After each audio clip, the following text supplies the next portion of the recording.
Welcome to the WARC Podcast. My name's David Tiltman, and today we are talking about fragmentation. Now, it's not news that marketers face a fragmenting media landscape, but I think it's fair to say what they lack is a way of addressing it. Now, according to data firm WARC's Marketers Toolkit, the most recent one at the end of last year, 44% of marketers globally cited media and audience fragmentation as one of their biggest concerns for 2025. And that's second only to the sort of rise of short-termism. Now, on today's podcast, I'm talking to two experts about the impact of increased fragmentation on creative and media effectiveness. We have Grace Kite, founder of econometrics consultancy Magic Numbers, and Tom Roach, VP Brand Strategy at Jellyfish, which is part of the Brand Tech Group. They're here to give their perspective from the coalface and on the back of some really interesting research and thinking that they've both put out. But before we hear from our experts, let's hear from our friends at WARC Advisory. Being a marketer isn't easy. You're constantly seeking buy-in for your ideas, defending your strategy, and looking for opportunities to do things better. To succeed, you need to inspire confidence and drive belief. The good news? You don't have to do it alone. When you partner with WARC, the global authority on marketing effectiveness, we provide the data and strategic insights needed to build the boldness your business deserves. Visit warc.com/advisory to learn more. So Grace and Tom, welcome back to you both to the WARC Podcast. Thank you. It's a joy to be here. Thanks for having us.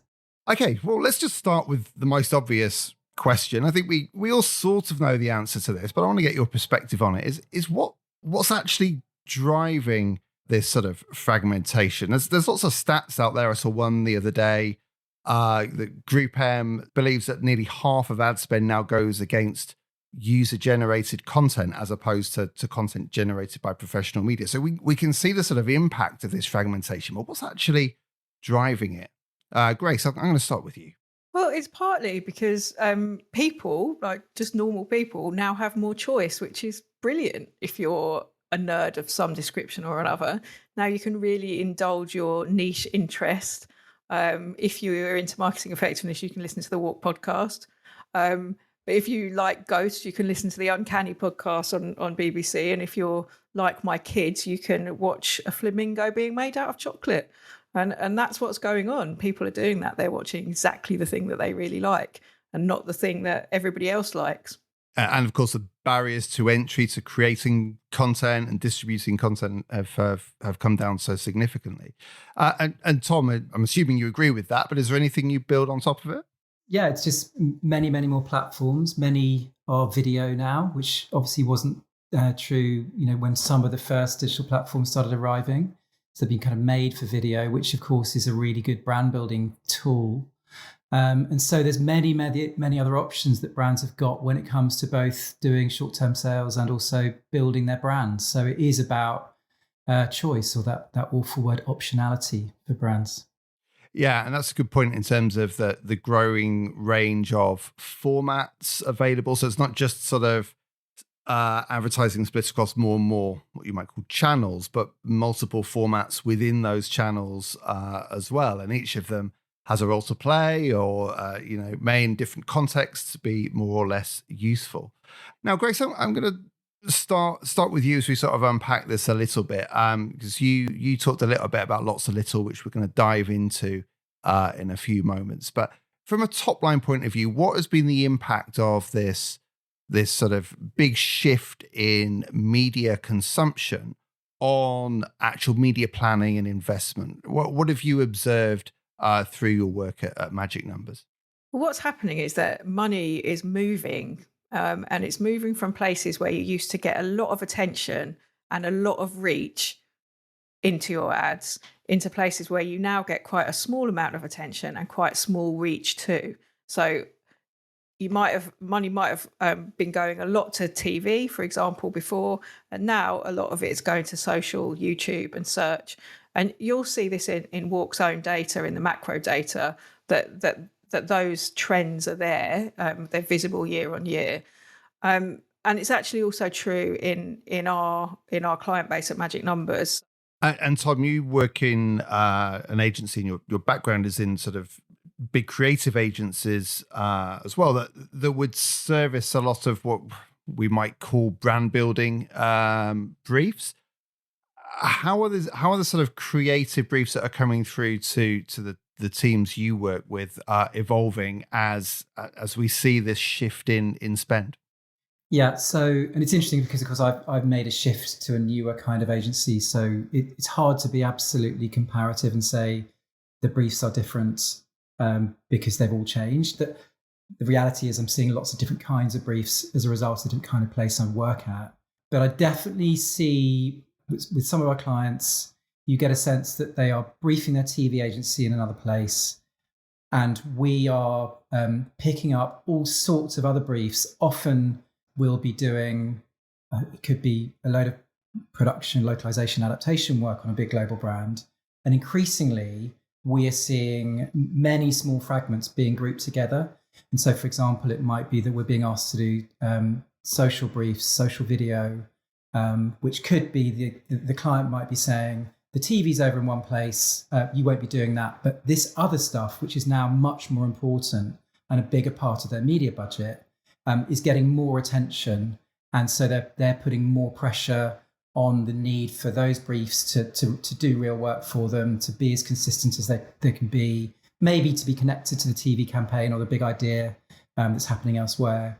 And so there's a sense, I don't want to overstate it, but there's definitely a sense that things could, for some brands, the model is flipping somewhat. And so what used to be regarded as all the other stuff is now being regarded as actually strategically important.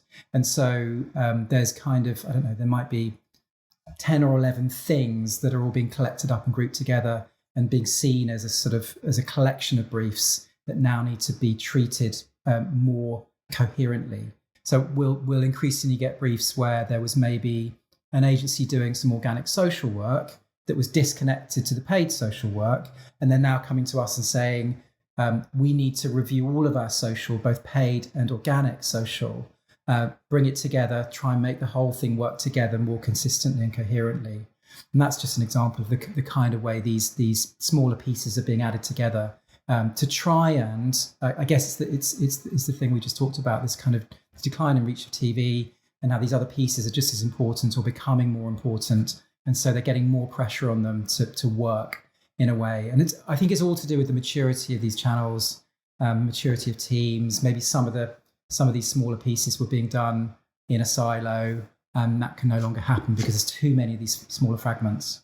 Before we get into the real detail, I guess the other thing to point out is that this is all tied up with the rise of these large international digital platforms that are sort of operating at a sort of scale and sophistication that just didn't exist in what we might call the sort of old world of TV-led campaigns. Is that a fair point? I think that's a very fair point. And in many ways, the digital platforms, they are global in the way that TV has never been.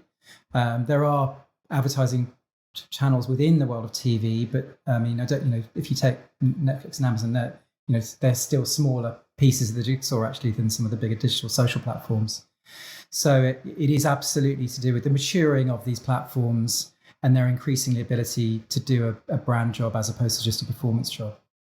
Great, Grace. Now I'm going to come to you because you kicked off quite a lot of discussion towards the back end of last year when you came out with a phrase, lots of little, as a sort of way of thinking about how media starts to work in this sort of new landscape. So just explain to us a little bit about what that phrase means and where it came from. And we don't have the benefit of the chart on a podcast, but if you could try and visualize it for us with words.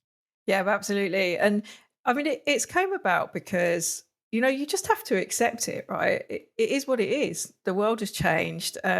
TV doesn't get the reach that it had before. The way that media works is different. My mum has this lovely phrase. She just goes, "It is what it is. You've just got to accept it." And that's where we are. We might want it to be different, and I'm personally gutted a little that TV doesn't play the role that it used to. I grew up for years being one of those econometricians that goes, that's where the strongest return on investment is. So kind of gutted it is what it is, but it is. We don't have 30 glorious seconds where everyone pays attention. So what do we have? Well, what we have is a media stack. We have a lot of different things to play with. We've got technology that shows how they work together.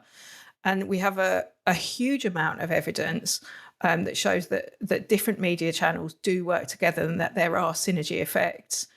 Time after time, there are reputable studies that prove this. It's there in econometrics. So in the WARC database that I look at, and our parent company Analytic Partners has the ROI genome, which also has the same results. It's come out in a recent WARC report, the Multiplier effect, all about the synergies between performance and brand. Thank you for the plug. Available at a WARC website near you. And very good it is too. So those synergy effects exist and they work, and the evidence is irrefutable. Also, the media stack allows you to now put your ad next to your target audience's favorite niche geeky subject, right? So if you want to get Grace Kite, you put it next to a geeky podcast about marketing effectiveness. And then you're going to reach that person when they're really listening and they're in the right zone. So all of these opportunities in the modern media stack see fragmentation as a feature and not a bug. That's what we need to do to go forward. We need to manage those synergies, recognize that they're important, look after them, cherish them. And that means building, that way you can build something big out of a lot of little things. So little reach, little attention, but together they add up to something big. Now, we're going to come on to the issue of creative fragmentation with Tom in shortly, but one of the reasons TV was so effective is not just the audio-visual format, it's the freakish way in that it's a single format that you can load your thing on and it works the same way regardless of whether it's on NBC, ITV or whatever.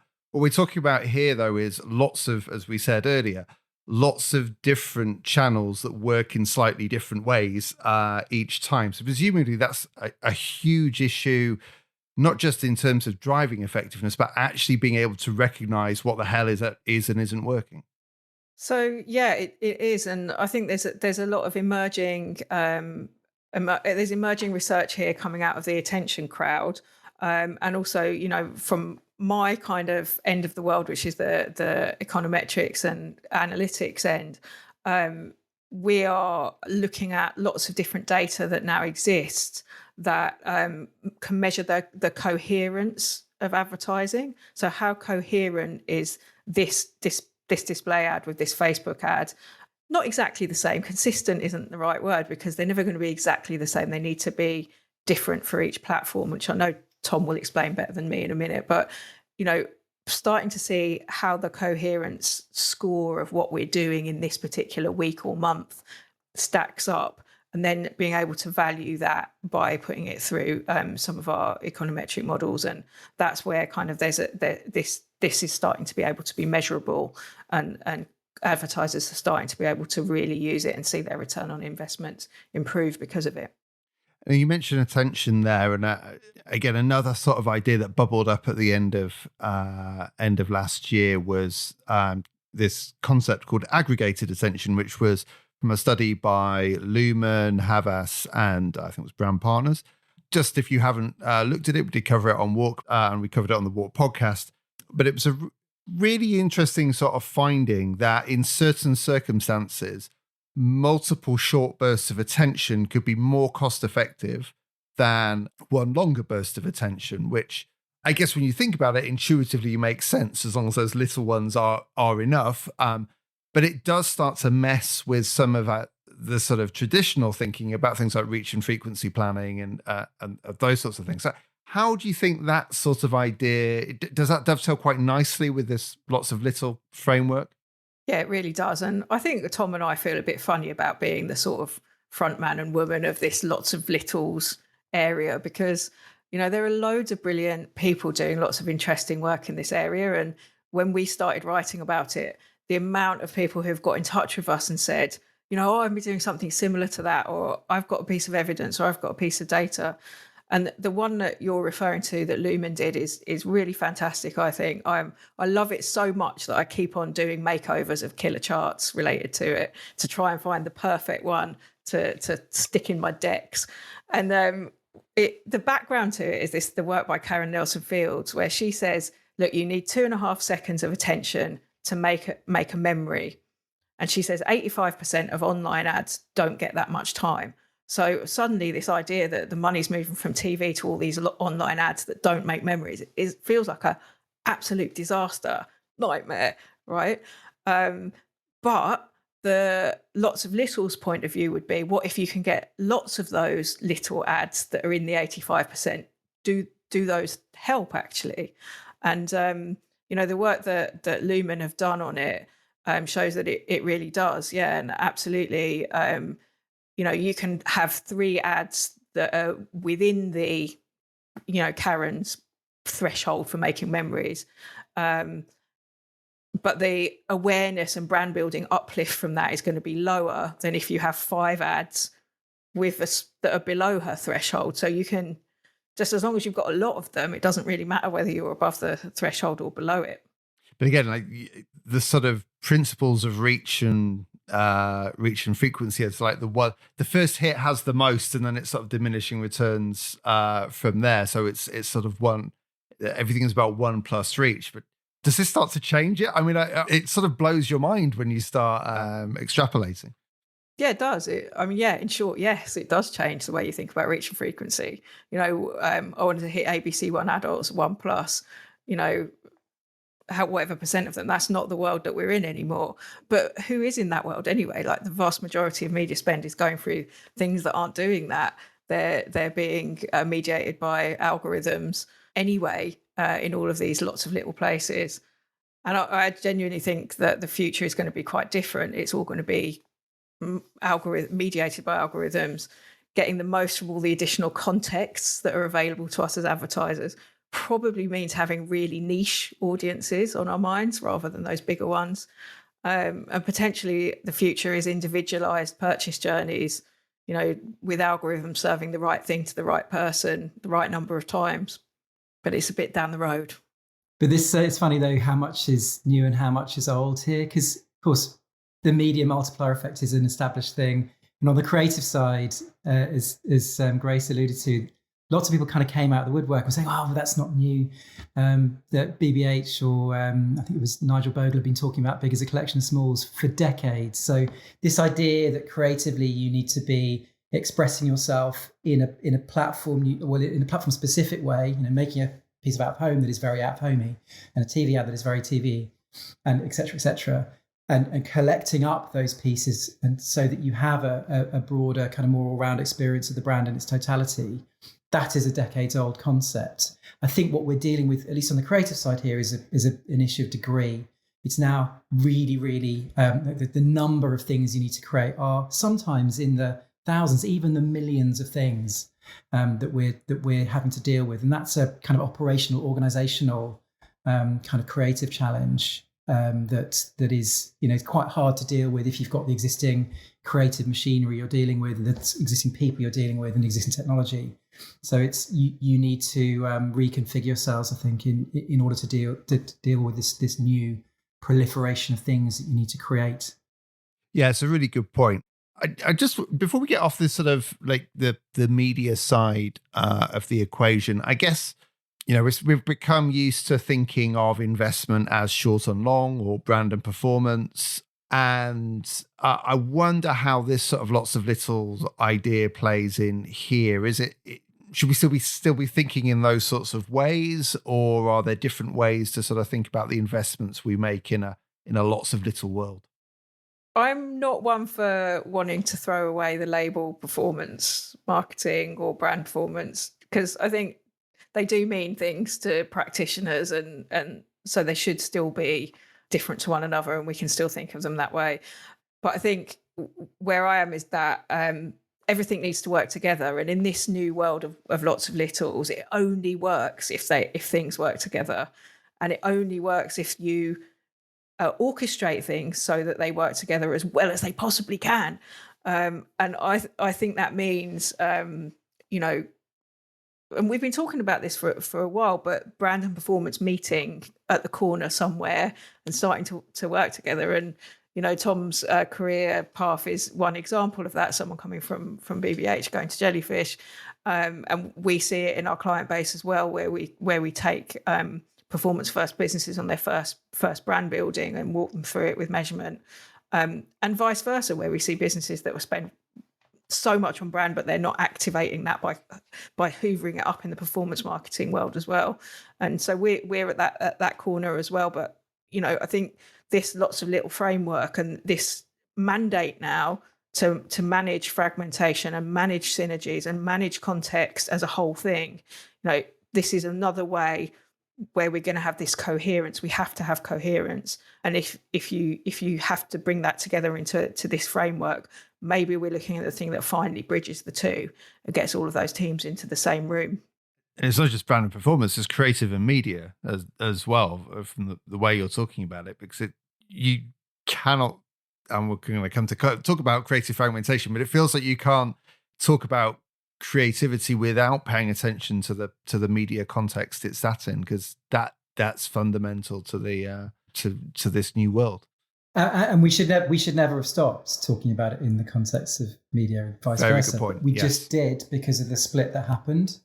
And I think it's similar to the brand performance split, which is a split that again should never have happened. And I think this could be part of. I mean, everyone's been saying it for quite a while, haven't they? Could be part of it coming back together. Is this thing a new way to begin to another driver of convergence in the sense of being able to think about and create brand communication together holistically, even if it is going to be separated into lots and lots of tiny pieces.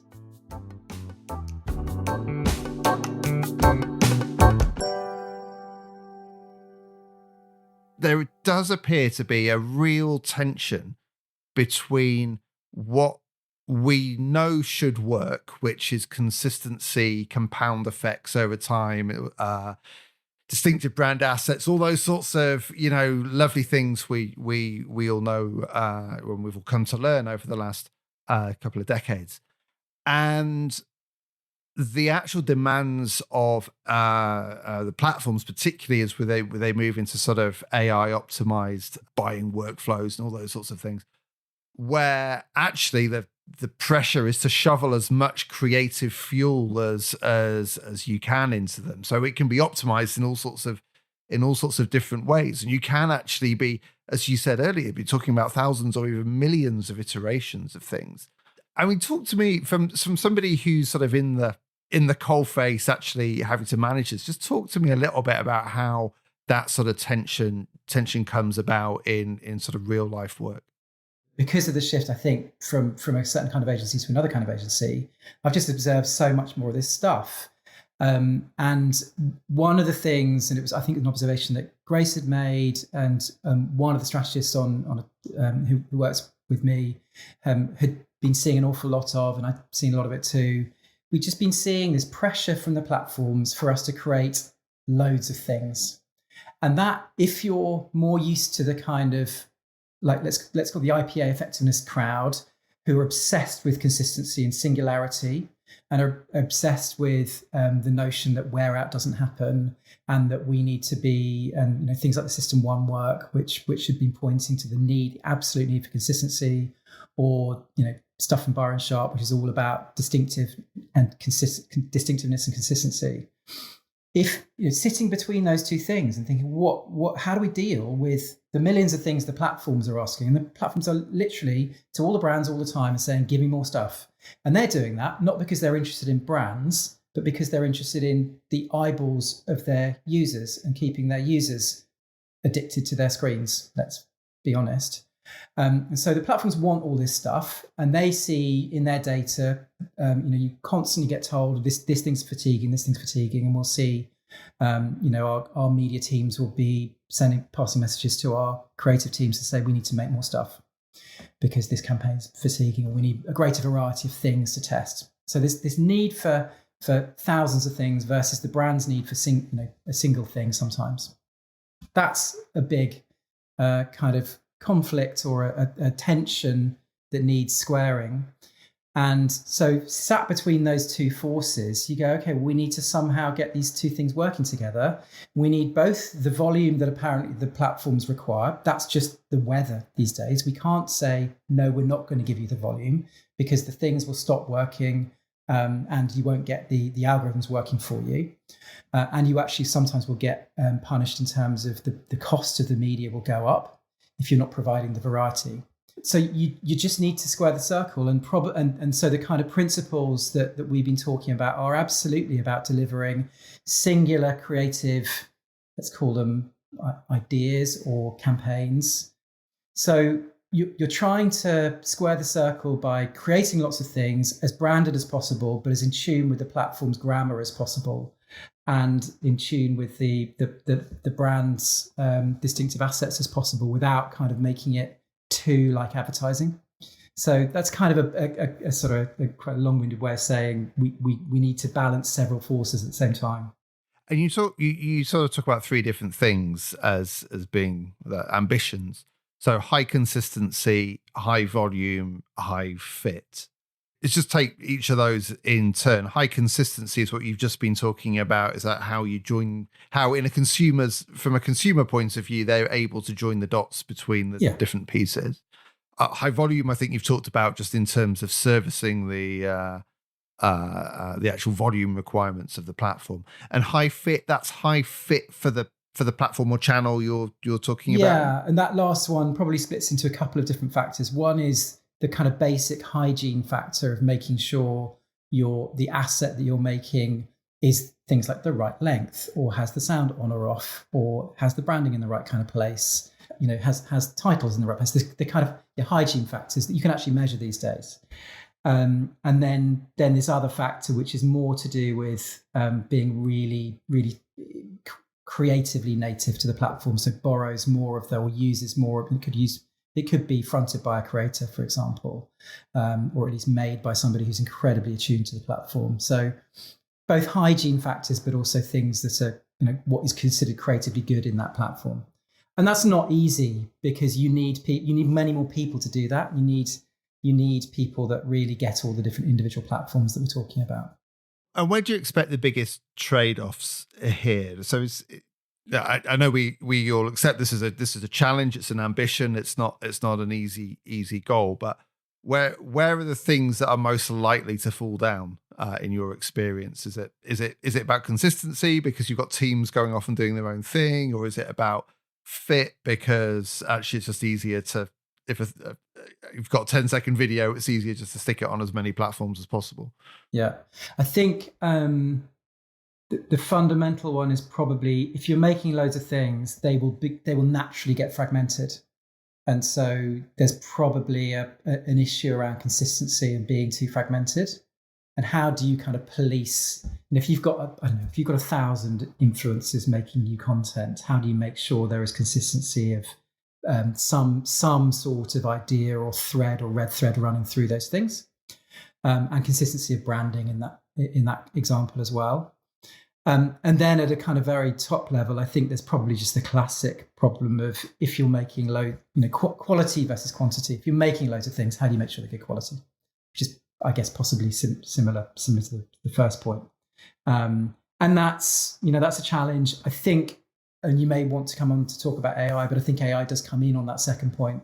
Yeah, well, I mean, let's bring that in now, because we are seeing, if you look at the sort of new tools Meta's trying to introduce, give them the creative and the guidelines, and they'll do some of the iteration for you. I mean, do you see that as a sort of solution here? Is AI actually going to help us through this mess? Yeah. So, I mean, firstly, you've got to give the AI decent ingredients. So if we're going to be feeding it great quality branded ingredients, then that's the very least we can do to try and attempt to make sure the output from these tools is as on brand as possible. If you've got humans in the loop who are kind of checking all that stuff, that's really important. But at a really, really vast scale, that's going to be harder and harder. You talked about silos a minute ago. Where are the most common silos? Is it around different social teams or platform teams or is it things like creators having a separate creator strategy, or where do you see the sort of most obvious siloification of this kind of work? Oh God, I see silos everywhere, but I'm kind of particularly attuned to this issue. The brand performance silo still exists. We see that a lot still, despite, and hopefully the kind of the work that you've been doing with your multiplier effect report will some way help continue the kind of convergence of those two silos. Within the kind of social space, there's definitely still a silo between paid social and organic. And it's true that those things take different kinds of skills, but really they should be working together. The people making that stuff should be thinking much more about each other, incentivizing similar kinds of ways, and obviously working. We often see organic, social, creative will be in a PR team or a comms team, and that really needs to be, I think, within a kind of brand comms team now, particularly as that kind of creative needs to be much more part of the whole as opposed to kind of off on a limb.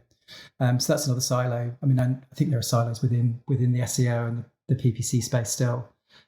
So yeah, they all exist. I mean, it could be that we're about to see another form of silo with the sort of AI tech people. Let's hope let's hope AI is more of a driver of convergence than another silo. Yeah, that's a great point. Is there still a space for a really good standalone piece of work in a specific channel? You know, something that is just purely about that channel. Maybe it's about a creator in that channel, and just think a brilliant piece of work there. Does that still have a role, or should everything be sort of joined up in somehow? I think everything needs to be thought through so that it can take somebody from kind of a new brand memory through to activating that brand memory, I think. Otherwise, you're just creating something, you know, if you just make an amazing Super Bowl ad, if you don't follow up on that and do things which connect to it and harvest some of the demand that Super Bowl ad has created, I think you're probably missing out. But obviously, it's nice to see when you see a fantastic piece of, let's take the recent Kellogg's out of home. If they just did that, it's okay, it'll work to a degree. But you'd want to make sure it's connected up to other things. And in fact, I think that's what they have done, you know, with the TV, etc. So I think isolated pieces of brilliant creativity are lovely to see on your LinkedIn feed, but probably aren't going to show up in Grace's models. Well, let's bring Grace in on that point. Grace, what's your take on that one? I've been hanging out with Americans a lot recently because of my company being bought by an American company. And they have this wonderful phrase, which leads back to on the plains when you used to kill a buffalo and you used to kind of eat every single part of it. Its skin, its kind of flanks, it's this, that, and the other. And they say that the way to do it is if you have something that's a bit of genius, buffalo it. So use it in lots of different ways and spin off from it in lots of different ways, make the most from it that you can. So I will not attempt an American accent here on the WARC podcast, but I think if you've got some bit of genius on one of your channels, you buffalo it.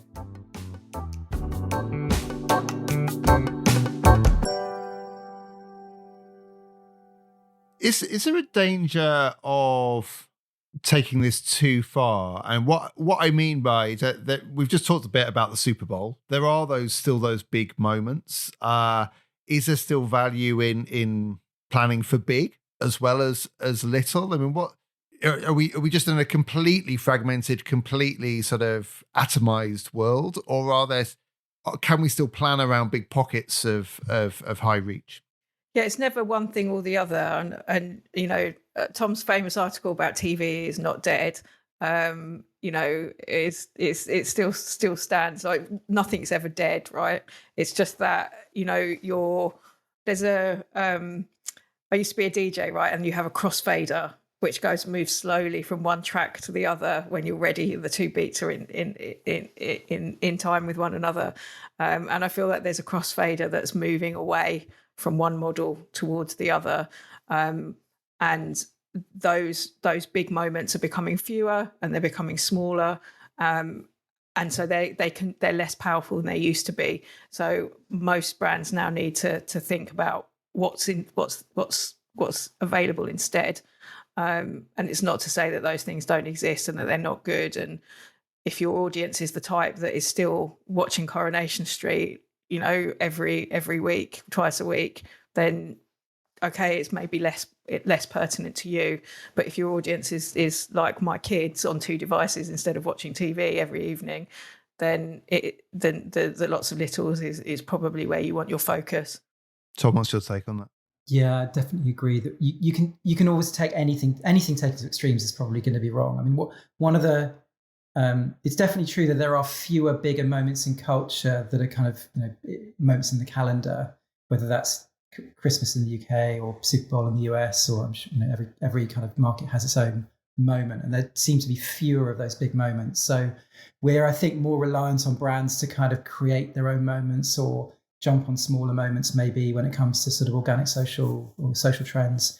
If you do take this to extremes, I mean, I sometimes see brands who will have they'll have a spreadsheet with every single possible audience across the top, every single possible channel platform across the left-hand side, and then within each box, every single format that's available. And they say, and the media plan literally just looks like it's just a massive spreadsheet of everything always on all the time. That's a terrible travesty to me, that just having a media plan that has no decision making in it. That is pure tactics without any strategy. It's tracking execution. That's all. Yeah. And literally that would be basically a media plan and a creative asset list. That's just everything always, all the time.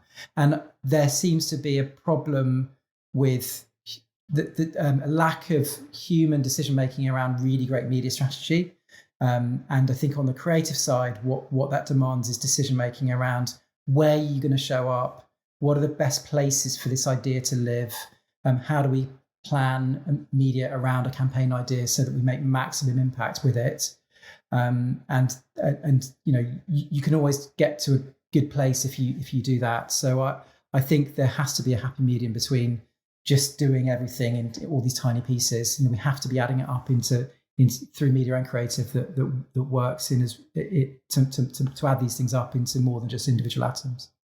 We've talked a lot here about advertising on the big digital platforms, which is now a huge chunk of spend. But even with sort of the declining reach of linear TV, there's still other, I hate the term, but traditional channels, whether that is out of home, radio, or emerging forms of digital audio, or even print. Though I don't think we talk about print very much anymore.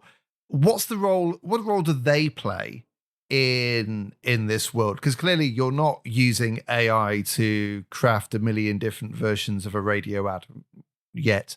What role do they play in terms of giving some sort of consistency or giving some sort of backbone to a campaign?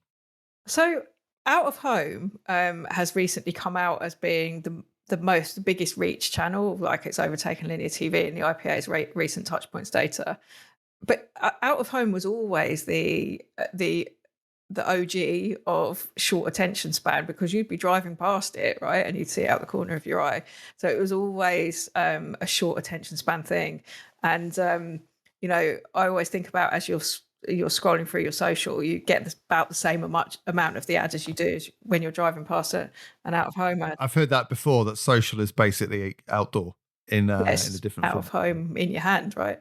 So to the extent that the consumer experiences it in the same way, it just fits into this framework, right? And I was talking to some people about DM a couple of weeks ago, and direct mail can be like that as well.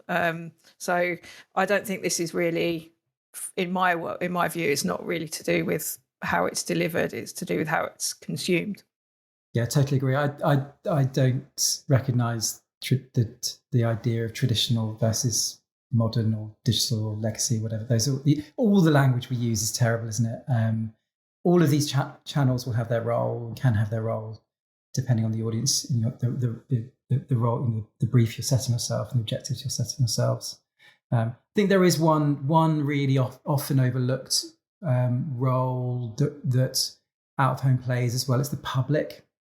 TV used to do that pretty well as well. When you can see that other people are seeing this thing, that has a particularly special impact. And I think that a lot of the digital channels don't have that because they're so much more personal. They're in your hand, and obviously, out of home is in large part digital now, but digital out of home can have that public, that kind of public fame driving thing. One of the issues with this whole world now is how you create fame seems to be changing, and the need to target multiple different audiences to get famous within those. The idea of being Insta famous, for example, fame has changed a bit, and now it's a kind of a collection of fames, and so your ambitions as a brand need to still remain getting to this high point of being known by everybody, but your route to that is not, is different now. It's more complicated now. That's kind of what you were talking about at the start, Grace, about you can be famous in lots of different little places. But yeah, the nature of fame feels like an entirely separate podcast in itself. So we will leave it there. But Grace, Tom, thank you so much for your time on the WARC Podcast. Fascinating topic. Grace, where can people find more about Lots of Little? There is a lovely article on magicnumbers.co.uk.